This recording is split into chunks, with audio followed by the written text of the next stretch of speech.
நண்பர்களே, உங்களுக்கு ஒரு கருத்து வந்து பார்த்திங்கன்னா, சில ஆன்மீக பெரியவர்கள் மாதிரி நம்ம வந்து பேச முடியாது.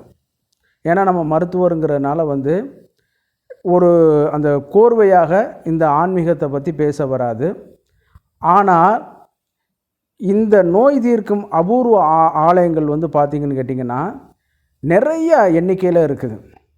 இப்போ நம்ம 4448 வியாதிகளுக்கும் ஒவ்வொரு ஆலயங்களுக்கும் நெருங்கிய வந்து தீர்க்கக்கூடிய ஆலயங்கள் வந்து நெருங்கிய தொடர்பில் வந்து இருக்குது.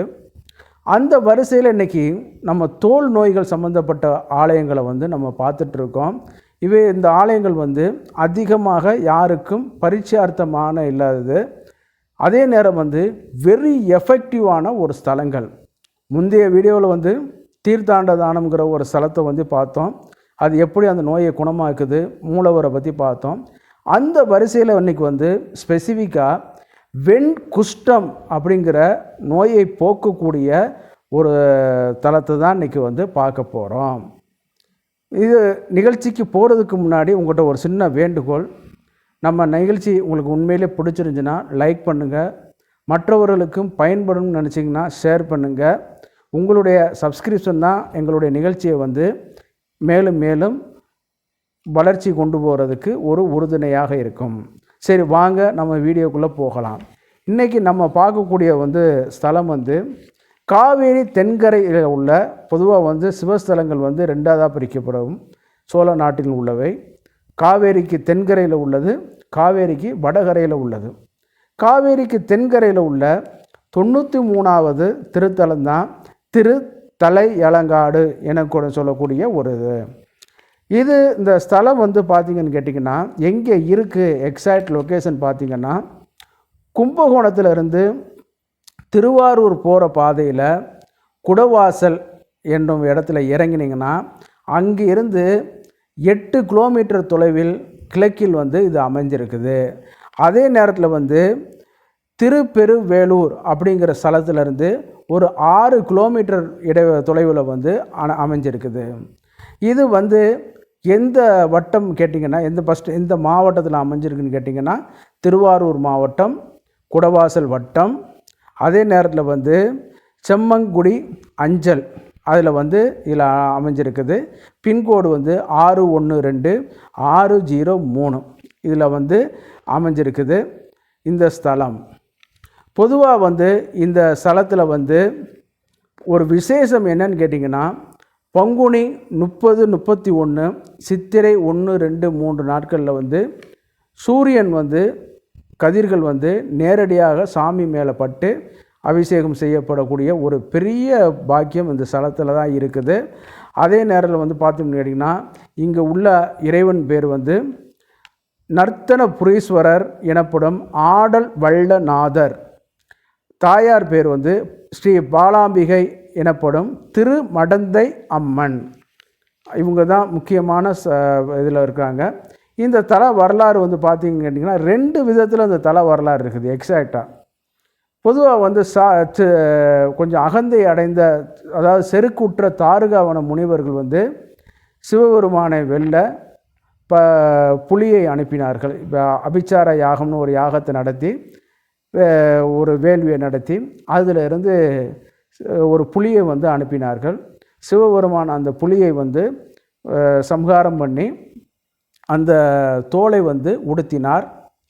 அடுத்து வந்து பார்க்கும் பொழுது முயலகனை ஏவி விடும் பொழுது அவர் மேல் நின்று நர்த்தனம் புரிந்தார். அப்படி நர்த்தனம் புரிந்ததற்கு முக்கியமான ஒரு ஸ்தலம் வந்து பார்த்திங்கன்னு கேட்டிங்கன்னா இந்த ஸ்தலத்தில் தான் அவர் வந்து நடனம் புரிந்திருக்காரு. அதாவது இந்த ஈவில் ஃபோர்ஸுகளை வென்று இது பண்ணக்கூடிய ஒரு இடம். அந்த இடத்துல தான் இன்றைக்கி இந்த ஆலயம் வந்து அமைஞ்சிருக்குது. அதே நேரத்தில் வந்து இன்னொரு வெற்றி சம்பவம் ஒன்று இருக்குது. அதாவது நம்ம இப்போ சேர சோழ பாண்டியர் வரலாற்றில் பார்க்கும்போது தலையலங்காலத்து செருவென்ற பாண்டிய மன்னனுங்கிற ஒரு பேரை பார்த்துருப்போம்.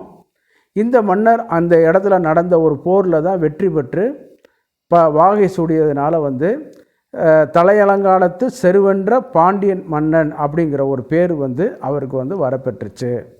அந்த அளவுக்கு வரலாற்று புராண ரீதியாகவும் வெற்றி பெற்ற ஒரு ஸ்தலம், அதே நேரத்தில் வந்து வரலாற்று ரீதியாகவும் பதிவு பெற்றது. இது வந்து புறநானூறுலேயே இடம்பெற்றிருக்கக்கூடிய ஒரு செய்தி.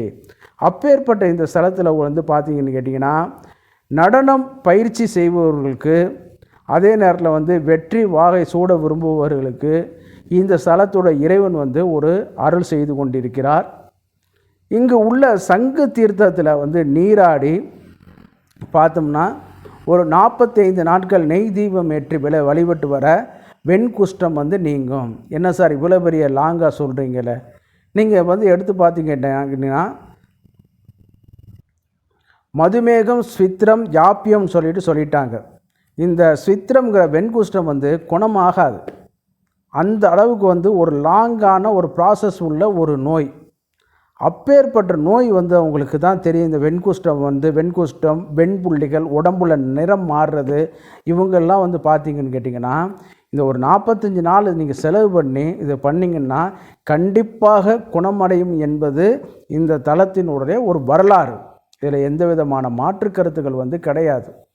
அதனால் நீங்கள் வந்து கொஞ்சம் சிரமங்கள் பார்க்காம அருகில் ஏதாவது ஒரு இடத்துல வந்து தங்கி கொஞ்சம் ஒரு 45 நாள் நீங்கள் இது பண்ணிங்கன்னா இந்த நோய் வந்து மாறுவதற்கு அதிக வாய்ப்புகள் வந்து இருக்கிறது. அடுத்ததாக வந்து பார்க்கும்போது பார்த்திங்கன்னா, திருநாவுக்கரசருக்கு வந்து காட்சி கொடுக்கப்பட்ட ஸ்தலம்.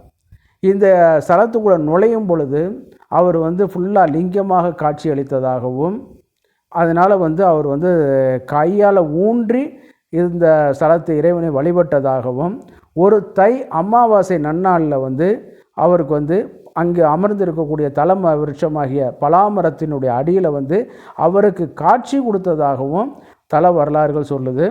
இதில் வந்து என்னன்னு கேட்டிங்கன்னா, தன்னுடைய இங்கே வந்து பார்க்காமல் சென்ற ஒவ்வொரு நாளும் தன்னுடைய வாழ்நாளை வீணாக்கினேன் அப்படின்னு சொல்லிட்டு திருநாவுக்கரசர் சுவாமிகள் வந்து ஒரு பதிகம் பாடுறாரு. அப்பேற்பட்ட இந்த ஸ்தலத்தில் வந்து மகிமை புரிஞ்சதில் வந்து பார்த்திங்கன்னா, ஆலய அர்ச்சகர் வீடு வந்து அருகிலே இருக்கிறதுனால வந்து நீங்கள் வந்து போய் நீங்கள் வழிபாடு பண்ணிவிட்டு நீங்கள் வரலாம். வேறு ஏதேனும் மறைமுக பிரச்சனை இருந்தாலும், எதிரிகளால் தொல்லை இருந்தாலும், காரிய தடை இதெல்லாம் வந்து பார்த்திங்கன்னா பல்வேறு இதெல்லாம் செய்திகள் சொல்லப்பட்டு வருது. பைரவருக்கு வடைமாலை சாத்தி நீங்கள் பண்ணிங்கன்னா சத்துருக்கள் வந்து அழிவார்கள் அப்படிங்கிற ஒரு செய்திகளும் இதில் வந்து இருக்குது. பொதுவாக பாடல் பெற்ற ஸ்தலங்கள், பதிகம் பாடப்பட்ட ஸ்தலங்கள் வந்து கொஞ்சம் மகத்துவமாகவே இருக்கும். அதில் திருநாவுக்கரசு சுவாமிகள் அருளிய ஒரு பாடல்கள்லாம் இருக்குது. ஒரு 10 பாடல்கள்கிட்ட அது அருளியிருக்காரு. அதில் வந்து பல்வேறு செய்திகளை வந்து சொல்கிறதுனால வந்து இந்த தலம் வந்து ஒரு விசேஷமான ஸ்தலம். அதே நேரத்தில் வந்து யாருக்குமே இது தெரியாமல் இருக்குங்கிறது தான் ஒரு வேதனை. இதில் வந்து போதிய அளவுக்கு வந்து பராமரிப்பு, அதே நேரத்தில் வந்து பக்தர்களுடைய வருகை குறைவு, இதெல்லாம் இருக்கிறனால வந்து இது வந்து ஒரு நிவர்த்தியாக கூடிய ஒரு பெரிய ஸ்தலம். இந்த தோல் நோய்க்கு நீங்கள் என்னென்ன சிகிச்சை, பொதுவாக வந்து எந்த வியாதி இருந்தாலும் உங்களை அருகில் வந்து எடுத்துக்குருவாங்க. ஆனால் அந்த தோல் நோய் இருந்து நீங்கள் ஒரு பஸ்ஸு சீட்டில் போய் உட்காருங்க, உங்களை வந்து புறக்கணிச்சிருவாங்க. அதே மாதிரி வெண்குஷ்டம் வந்து பரவாது, யாருக்கும் தொந்தரவு கொடுக்காது, ஒரு ஆட்டோ இம்யூன் டிசார்டர் தான். ஆனால் அந்த வந்தவங்களுக்கு தான் தெரியும் அதனுடைய வேதனை. தன்னுடைய குடும்பத்தில் உள்ள எந்த ஒரு நிகழ்ச்சியிலையும் அவங்க கலந்துக்கிற முடியாது. பல்வேறு தரப்பட்ட சமுதாய சிக்கல்களுக்கு அவங்க உள்ளாக நேரிடும். அந்த அளவுக்கு வேதனை கொடுக்கக்கூடிய இதில் உள்ள நபர்கள் வந்து இந்த தலத்தினுடைய இறைவனை நீங்கள் சென்று தரிசித்து வந்தால் இந்த நோய் குணமாகும் என்பது நம்பிக்கை. சரிங்களா? மீண்டும் ஒரு தடவை நான் அட்ரஸை நான் சொல்கிறேன். கும்பகோணத்தில் இருந்து இறங்கிக்கிறங்க, திருவாரூரில் போகக்கூடிய பஸ்ஸில் இது பண்ணிவிட்டு அங்கே இருந்து குடவாசலில் வந்து இறங்கிருங்க. குடவாசலில் இருந்து சரியாக 8 கிலோமீட்டர் தொலைவில் வந்து இந்த ஆலயம் வந்து அமைஞ்சிருக்குது. அதே நேரத்தில் வந்து இது வந்து செம்மங்குடி அஞ்சலில் வந்து இது இருக்குது. இதில் வந்து பார்த்திங்கன்னு கேட்டிங்கன்னா செம்மங்குடி அஞ்சலில் இருக்குது. ஆனால் இதனுடைய நேட்டிவ் மாவட்டம் வந்து திருவாரூர் மாவட்டம் தான். சரிங்களா? ஆனால் கும்பகோணத்திலேருந்து ரெகுலராக வந்து பஸ் சர்வீசஸ் இருக்குது. குடவாசலில் இறங்கி ஒரு ஆட்டோவோ ஒரு மினி பஸ் ஏதாவது நீங்கள் வந்து போக்குவரத்துகளை அரேஞ்ச்மெண்ட் பண்ணிக்கிட்டு நீங்கள் இந்த எந்தவித தோல் பிரச்சனையாக இருந்தாலும், ஏன்னா தோல் பிரச்சனையில் ரொம்ப அட்வான்ஸ்டான உள்ளதான் குஷ்டம், காம்ப்ளிகேட்டடாக உள்ளதாக குஷ்டம். அதே நேரத்தில் இந்த வெண்குஷ்டமும் ரொம்ப வந்து தீர்க்க முடியாத ஒரு உள்ளது. அப்போ அதுவே இங்கே தீரும்போது இந்த சாதாரண தோல் சம்பந்தப்பட்ட பிரச்சனைகள் இது எல்லாமே வந்து குணமாகும். அதே நேரத்தில் வந்து இந்த நடனக்கலை புரிபவர்களுக்கும் இந்த ஸ்தலம் வந்து மிகப்பெரிய ஒரு சிறப்பான ஒரு இடத்த வந்து வகிக்குது. அதே நேரத்தில் வந்து இங்கு உள்ள சரஸ்வதி சிலை வந்து ஒரு வித்தியாசமான சிலை. கைகளில் வீணை இல்லாமல் சுவடிகளை ஏந்திய அளவு மாதிரி இருக்கிறது. இது வந்து எந்த இடத்துலையும் வந்து இந்த மாதிரியான ஒரு அமைப்பு வந்து காணப்படாது. அந்த அளவுக்கு வந்து ஒரு விசேஷம் வந்து. அதனால் படிப்பில் குறைபாடாக உள்ளவங்க, ஞாபக சக்தி கம்மியாக உள்ளவங்க, இவங்கெல்லாம் வந்து இந்த ஸ்தலத்தினுடைய இறைவனை வந்து தரிசித்து பண்ணிங்கன்னா கண்டிப்பாக உங்கள் காரியங்களில் வெற்றி கிடைக்கும். அதே நேரத்தில் வந்து ஒரு அனுக்கிரகமும் கிடைக்கும். கடுமையான தோல் வியாதிகள், வெண்குஷ்டம் முதலியவை நீங்கும். சரிங்களா? இந்த மாதிரியான பிரச்சனை உள்ளவங்க தயவுசெய்து ஒரு தடவை போய் பார்த்துட்டு வர்றது மிகச்சிறப்பாக இருக்கும்னு நான் கருதுகிறேன். நீங்கள் என்ன கருதுகிறீங்கிறத இது பண்ணுங்கள். இந்த நிகழ்ச்சி உங்களுக்கு உண்மையிலே பிடிச்சிருந்துச்சுன்னா லைக் பண்ணுங்கள், ஷேர் பண்ணுங்கள், சப்ஸ்கிரைப் பண்ணி எங்களுக்கு ஹெல்ப் பண்ணுமாறு மிக பணிவுடன் கேட்டுக்கொள்கிறேன். நன்றி, வணக்கம்.